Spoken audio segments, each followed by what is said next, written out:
Jadi menggadaikan BPKB untuk tambahan modal. Sekarang menggadaikannya di mana? Dalam Islam itu gadai ada soleha, gadai ada. Tapi kita harus paham, dalam Islam juga jual beli ada. Tapi ada sebagian orang menggabungkan jual beli dengan riba, sehingga akhirnya menjadi bercampur dengan keharaman. Penggadaian pun begitu. Dalam Islam ada pegadaian, itu ada caranya. Misal Umi punya duit, kamu pengen pinjam duit sama Umi. Akhirnya nanti supaya Umi itu semakin yakin meminjamkan duitnya, kamu menggadaikan barang yang nilainya kurang lebih dengan uang yang akan kamu pinjam. Misalnya kamu pinjam 10 juta ke Umi. Ya Umi kalau ngasih pinjam-pinjam begitu nggak ada jaminan, takut juga. Nanti nggak taunya kamu lari, karena kan banyak orang ngutang suka lari. Akhirnya kamu, tapi saya punya motor Mi. Nah, motornya itu nanti saya dijadikan jaminan. Motor dijadikan jaminan supaya nanti saya tidak lari. Maka motor akhirnya dijadikan sebagai jaminan. Uang 10 juta Umi bayarkan. Nah, dalam syariat Islam, kalau ternyata nanti memang kamu bisa membayar 10 juta dengan tidak ada tambahan sedikit pun, kalau ada tambahan nanti riba.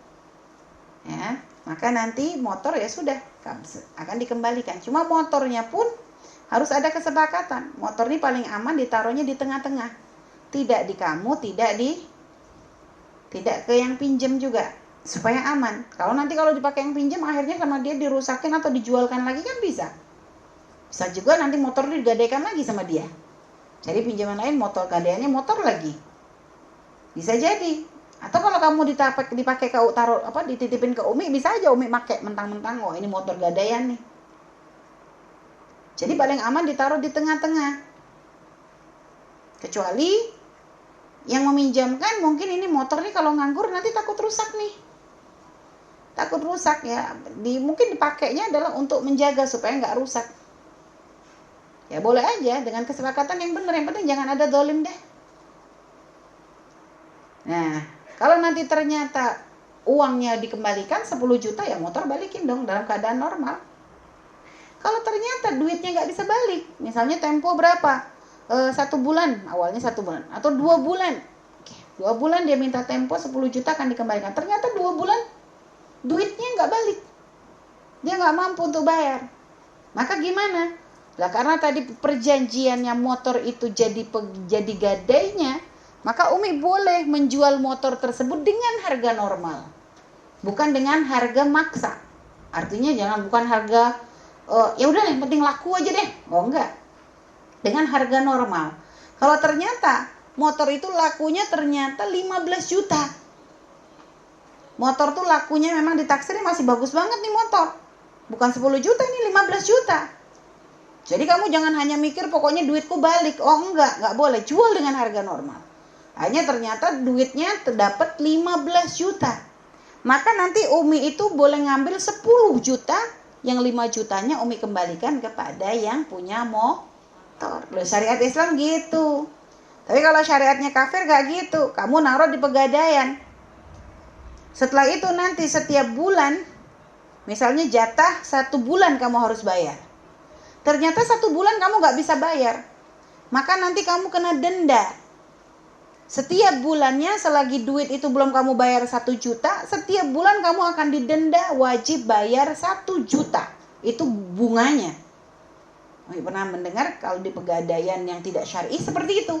Jadi setiap bulan nanti 1 juta atau 2 juta terserah, itu dianggap denda. Tidak motong hutang itu. Hutangnya masih utuh 10 juta. Tapi nanti setiap bulan kamu harus bayar 1 juta atau 2 juta sesuai kesepakatan. Biasanya begitu. Dan nanti kalau ternyata kamu nyerah, nggak bisa bayar, maka motor itu langsung diambil jadi hak milik. Dan dia bebas mau menjual gimana, sudah nggak ada urusan. Jadi benar-benar jadi hak milik. Seandainya sama dia dijual dapat 15 juta pun, maka 5 jutanya ya dapat untungnya dia. Lihat, zalimnya pegadaian yang tidak syar'i itu begitu. Jadi mencekik, orang yang butuh dicekik. Makanya dosa gede, haram. Dan yang berurusan itu jangan dianggap dia orang terdolimi, bahlul juga dia. Karena kan syarat itu sudah disebut di awal. Dia kok mau terjerumus, dosa gede. Jadi jangan dianggap orang yang meminjam di riba, tempat-tempat riba itu nggak dosa. Karena dia menjadikan riba itu semakin marak. Pegadaian yang tidak syar'i marak. Makanya dosanya gede. Jangan dianggap main-main. Nah, tadi makanya ditanyakan, itu di mana dia menggadaikan? Kalau di pegadaian yang konvensional tidak syar'i, haram. Nggak bisa. Dan usahanya nggak bisa berkah kalau sudah masih berurusan dengan yang haram. Karena yang memberikan rezeki siapa? Allah. Tapi ada saudara saya sukses. Dia pakai sistem minjem ke bank, dia sukses. Istidraj. Bukan sukses sesungguhnya, istidraj. Kesuksesan fana. Mungkin dikasih nikmat oleh Allah di dunia, kenapa? Allah ingin menghukumnya nanti di akhirat. Naudzubillah. Jadi jangan tertipu. Artinya kalau nanti usahanya jadi banyak, jadi kaya raya pun tidak akan berkah. Karena dimulai dengan yang haram. Kalau hancur pun ya itu banyak, rata-ratanya sih hancur. Banyak bukannya dapat untung banyak, yang ada malah bangkrut. Makanya solehah, kalau nanti suatu saat kalian keluar ingin memulai satu usaha, maka ingat jangan memulai dengan yang haram. Mending apa-apa mulai yang kecil-kecil lah, kreatif itu. Kalau mau dagang, jangan langsung pengen, saya pengen jual beli lah. Saya pengen cepat untungnya gede. Katanya, jual paling gede itu kalau jual beli pesawat. Ente jual beli kerupuk aja belum pernah. Tiba-tiba langsung mau jual beli pesawat yang untungnya gede. Stres lah. Kamu punya modal dari mana? Mulai dulu jual biting. Biting atau biting? Jual lidi, biting tuh tusuk gigi tuh. Atau tuh tusuknya, pepes tusuknya. Ya kecil-kecil. Nanti akan berkembang seiring waktu. Seiring waktu nanti akan semakin besar. Dimulai dari kecil. Buka toko, jangan langsung pengen, saya pengen toko langsung yang pinjam duit sampai ratusan juta, miliar. Belum pernah kok. Mulai coba dari yang kecil.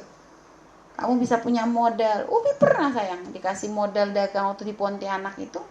Umi mulai dengan 1 juta sampai akhirnya dapat ada hampir 10 juta itu dari omsetnya berkembang ada. Bisa diatur begitu itu. Cuma makanya jangan tomak. Kalau seandainya jual beli atau apapun itu paling enak dimulai dari kecil, berkah. Dan jangan ngambil untung terlalu besar. Yang penting muter aja. Itu. Paham Solehah? Baik, Allah alam bisawab.